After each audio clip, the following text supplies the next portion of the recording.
Christian Henderson is one of them. He's an assistant professor at Leiden University in the Netherlands and joins us now. Professor, tell us more about this boycott. What does it entail, and what are you and your fellow academics hoping for? Are you looking for ultimately a ceasefire or more than that?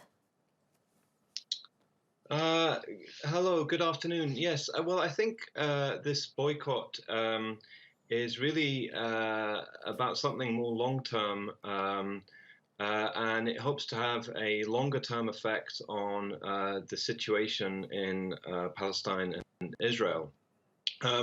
What I think is generally intended from a boycott is that, and a boycott specifically of academic institutions, is that this will essentially force the Israeli state and sections of Israeli society to reconsider the current status quo within their country in terms of their occupation of the West Bank and Gaza, but also the system of apartheid that is essentially imposed on Palestinians.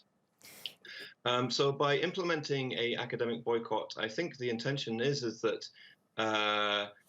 this will essentially act as a form of leverage, and a form of leverage that is required given the fact that the Israeli government really it seems very difficult to reason with the Israeli government. And in fact, indeed, Western states have also failed really to have any influence over the Israeli government. Mm-hmm. So I think, given the fact that, when we look at the statements from Western leaders, and in particular President Biden, they seem to have given the Israeli state a carte blanche to carry on with their occupation of the West Bank and Gaza, carry on with the Right. system of apartheid that is imposed on Israelis.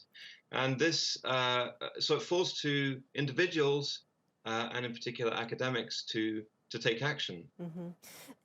There have been many calls for people to boycott Israel, but why do you think it's important for academics such as yourself to join together to speak out as well? And do you think that some academics face pressure not to? Well, I think firstly, to answer your first question, academics have a type of power within society. We influence foreign policy. We shape a moral worldview of society. So, it is a responsibility, I think, for academics to step out of the classroom and take positions on issues such as this, issues that require some type of political action. To answer your second question, I think yes, there is pressure. There's undoubtedly pressure, and within academia, academics do face problems when they take positions on for example, Palestine. However, I must say that this can change very quickly, and that over the last 2 weeks, I think there is a sign that, despite the various pressures that exist on academics not to do things like this, that generally speaking, a lot of people still feel that they can speak out and that they should speak out, and indeed. The statement that we issued as academics in Dutch universities collected 400 signatures from academics in the course of 2 days.